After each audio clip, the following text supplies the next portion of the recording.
आज की क्लास से हम अपने कोर्स के पहले पार्ट का पहला चैप्टर स्टार्ट कर रहे हैं, जो कि है what is the shell program. इसमें हम शेल प्रोग्राम की बात करेंगे और टर्मिनल एमुलेटर की भी बात करेंगे, और साथ ही साथ हम टर्मिनल एमुलेटर के इंटरफेस को भी एक्सप्लेन करेंगे, और आखिर में हम कुछ कमांड्स को ट्राई करेंगे। तो इसके लिए आपको सबसे पहले अपने सिस्टम को ऑन करना होगा। मैंने अपने सिस्टम को ऑन किया हुआ है। जब आप अपने सिस्टम का ऑन कर लोगे तो आपने या तो आपके डिस्प्ले पे आपको टर्मिनल एमुलेटर मिल जाएगा, या आपने सिस्टम के ऐप स्टोर से इसको सर्च कर लेना है। तो ये सिस्टम का ऐप स्टोर है और यहाँ पे आपने टर्मिनल एमुलेटर को टाइप करना है, और ये देखो पहले नंबर पे मेरा वाला आ गया, तो आपने इसको ओपन कर देना है। टर्मिनल एमुलेटर से पहले हम थोड़ी सी शेल प्रोग्राम की बात कर लेते हैं। शेल एक प्रोग्राम है जो कि हमारे सिस्टम के बैक एंड पे काम कर रहा होता है। जैसे कि आपको पता होगा कि प्रोग्राम्स हमारे पास दो तरह के होते हैं, एक वो जो कि फ्रंट एंड पे काम कर रहे होते हैं, और दूसरे वो जो कि बैक एंड पे काम कर रहे होते हैं। शेल प्रोग्राम जो है वो हमारे सिस्टम के बैक एंड पे काम कर रहा होता है।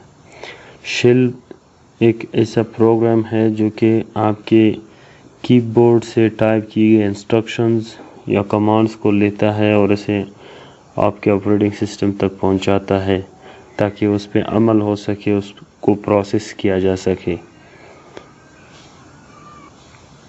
शेल प्रोग्राम का एक इन्हांस वर्जन भी बनाया गया है जिसे बैश कहते हैं। बैश लफ्ज़ जो है वो एक्रोनेम है फॉर बॉर्न अगेन शेल, और originally Unix family of operating system के लिए शेल प्रोग्राम जो है वो स्टीव बॉर्नी ने लिखा है। अगर हम टर्मिनल एमुलेटर की बात करें तो टर्मिनल एमुलेटर जो है वो फ्रंट एंड पे काम करने वाला एक प्रोग्राम है, जो कि हमें अलाउ करता है कि हम शेल प्रोग्राम के साथ इंटरेक्शन करें, कम्युनिकेशन करें। तो ये है टर्मिनल एमुलेटर का इंटरफेस, और यहाँ पे आपको ये लाइन नज़र आ रही होगी। इस लाइन में कुछ वर्ड्स हैं, साइंस और सिंबल्स हैं। हर एक का अपना अपना एक मकसद है। पहले नंबर पे काली लफ्ज़ है, उसके बाद @ सिंबल है, और फिर से काली लफ्ज़ है, और उसके बाद डबल कोलोन है, और डबल कोलोन के बाद टिल्ट साइन है, और आखिर में डॉलर साइन है। ठीक है, तो पहले नंबर पे जो काली नज़र आ रहा है, इसका मतलब है कि ये मेरा यूज़र नेम है, और काली को इस दूसरे काली लफ्ज़ से ये @ सिंबल सेपरेट कर रहा है।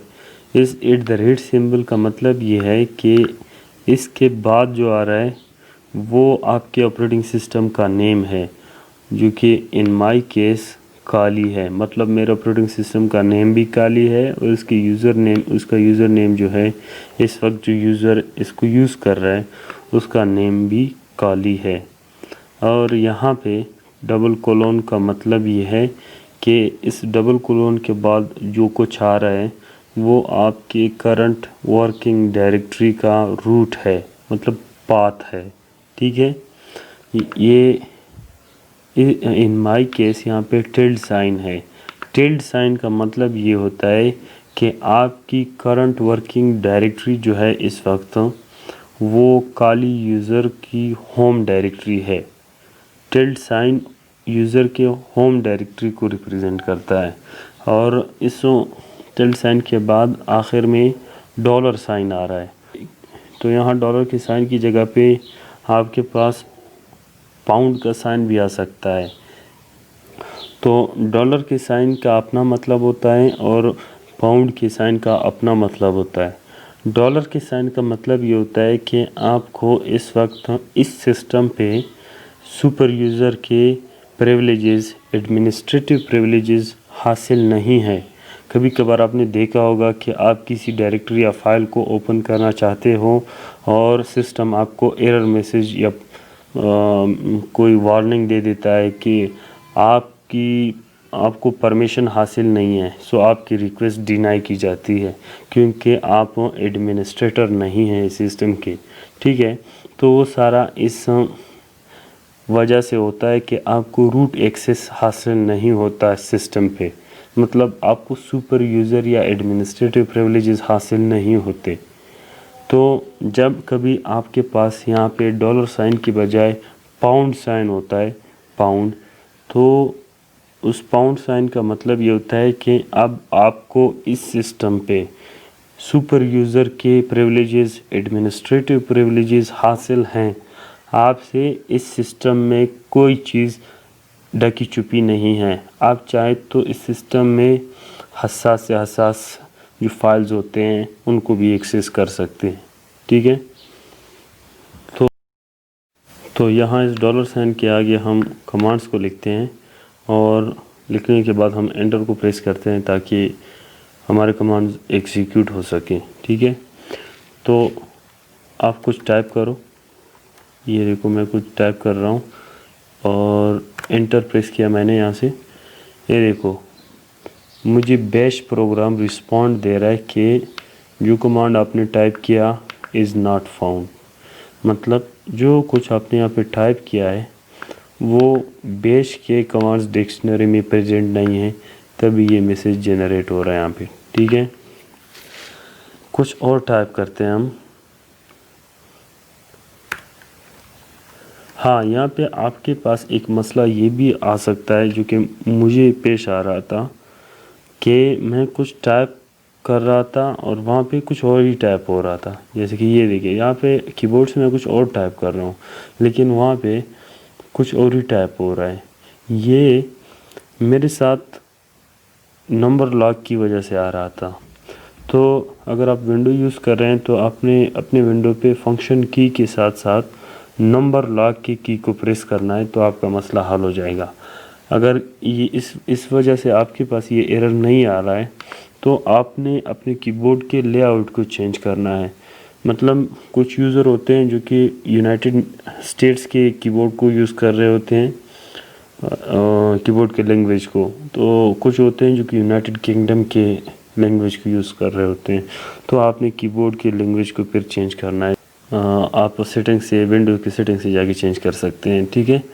तो ये मैंने कुछ टाइप किया है, ये देखो बेश इसको रिस्पॉन्ड दे रहा है कि आपको जो कमांड है नॉट फाउंड। तो कुछ वैलिड कमांड को टाइप करते हैं यहाँ पे। ये जो स्क्रीन है इसको साफ़ करने के लिए एक कमांड है क्लियर कमांड। हम क्लियर कमांड को टाइप करते हैं। ये देखो क्लियर कमांड ने मेरे लिए टर्मिनल एमुलेटर को क्लियर करके दे दिया। तो चलो कुछ कमांड्स को ट्राई किया जाए। पहला जो कमांड है जिसे हम ट्राई कर रहे हैं वो है डेट। डेट कमांड जो है वो आपको करंट टाइम और डेट बता देता है। जैसे कि आज का जो डेट है वो है ट्यूसडे 19 मई 2020 और ये है टाइम, ठीक है। और अगर आपने करंट मंथ का कैलेंडर प्रिंट करना होता है तो आपने एक कमांड है इसके लिए कॉल, उसको टाइप करना होगा। तो कॉल को जैसे मैंने टाइप किया और एंटर प्रेस किया तो ये देखो करंट मंथ का कैलेंडर मेरे पास आ गया। मई 2020 और ट्यूसडे है, 19 डेट है, ठीक है। ये कैलेंडर आपके पास टाइप हो गया। डेट जो कमांड है वो आपको डेट दे देता है और साथ ही साथ टाइम दे देता है। जो कि कॉल है, कॉल कमांड वो आपको करंट मंथ का कैलेंडर प्रिंट करके दे देता है। अगर आपने अपने सिस्टम के ड्राइव्स को चेक करना है, सिस्टम मेमोरी को चेक करना है तो इसके लिए दो कमांड्स है दरअसल। पहला एक है df कमांड और दूसरा है फ्री कमांड। अगर हम df प्रेस करते हैं तो ये देखो मेरे पास फाइल सिस्टम आ गया, udev tmp, ये सारे डी ड्राइव, ई ड्राइव, ये शेयर ड्राइव्स हैं, ठीक है। ये सारे हमारे पास ये आ गए। और ये देखो 1K ब्लॉक और used, available, used in percentage, mounted on, ये सारा इन्फॉर्मेशन मुझे थोड़ा सा डिटेल में दे रहा है, ठीक है। अगर मैं फ्री कमांड को आपके सामने टाइप करूं तो ये मुझे उतनी इन्फॉर्मेशन तो नहीं दे रहा है, लेकिन टोटल मेमोरी इन्फॉर्मेशन दे रहा है, यूज्ड और फ्री दे रहा है, शेयर्ड मेमोरी की भी इन्फॉर्मेशन दे रहा है, बफर और कैशेस मेमोरी की इन्फॉर्मेशन भी दे रहा है, साथ ही साथ आखिर में अवेलेबल मेमोरी की इन्फॉर्मेशन दे रहा है। जबकि DF जो है ड्राइव फोल्डर, ये मुझे सारे ड्राइव्स का डिटेल्ड इन्फॉर्मेशन दे रहा है। ठीक है, ये दो कमांड्स आपके ड्राइव के साथ रिलेटेड है, जो आपके फ्री स्पेस, अवेलेबल स्पेस, ये सारा बता रहे हैं। और अगर आपने टर्मिनल एमुलेटर को, ये जो सेशन चल रहा है टर्मिनल एमुलेटर का, इसको एग्जिट करना है तो इसके लिए एग्जिट कमांड है। ये देखो, सिंपली एग्जिट मैंने टाइप किया और मेरा टर्मिनल एमुलेटर का जो सेशन चल रहा था वो एग्जिट हो गया। यहाँ से आप एक नया टर्मिनल सेशन स्टार्ट कर सकते हो। ये देखो, ये एक नया टर्मिनल सेशन स्टार्ट हो गया।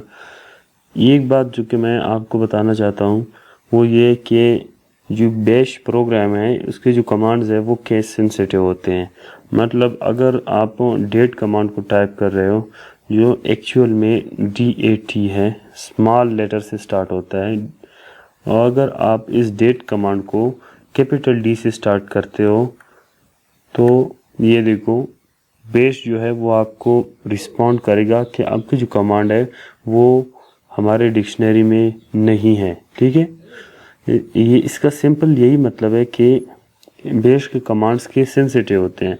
अगर यही जो डेट कमांड है इसका लफ्ज़ मैं DAT स्मॉल D से स्टार्ट करूं और फिर से इंटर करूं तो ये देखो, ये कमांड एक्सेप्ट हो गया और मुझे अपना रिज़ल्ट प्रिंट करके दे रहा है। तो बेश के कमांड्स के सेंसिटिव होते हैं, आपने इस चीज़ का ख्याल रखना है। एक और बात जो कि मैं आपको बताना चाहता हूँ वो ये है कि हो सकता है कि आपके पास टर्मिनल इमुलेटर ना हो, तो तब आप शेल प्रोग्राम के साथ कम्युनिकेशन कैसे करोगे। तो इस सूरत में कुछ वर्चुअल टर्मिनल सेशन चल रहे होते हैं लिनक्स के, जिनको आप कंट्रोल Alt F1 से लेके F6 तक एक्सेस कर सकते हो। आपके जो कीबोर्ड पे F1 से लेके F6 तक कीज़ हैं, इनको कॉम्बिनेशन में टाइप करके आप इन वर्चुअल सेशंस को एक्सेस कर सकते हो। जैसे कि यहाँ पे देखो लिखा हुआ है TTY1, तो ये वर्चुअल सेशन 1 है। ठीक है, और इसको एग्ज़िट करने के लिए आप एग्ज़िट कमांड यूज़ नहीं कर सकते। आपने कंट्रोल Alt उसके साथ फंक्शन की 7 जो है उसको प्रेस करके आपने इसको एग्ज़िट करना होता है। ठीक है, ये देखो, अगर मैं कंट्रोल Alt प्लस F2 को प्रेस करूं तो यहाँ पे मेरे पास terminal session, virtual terminal session 2 open हो गया है। और इसको मैंने कंट्रोल Alt प्लस F7 की के साथ एग्ज़िट कर दिया है।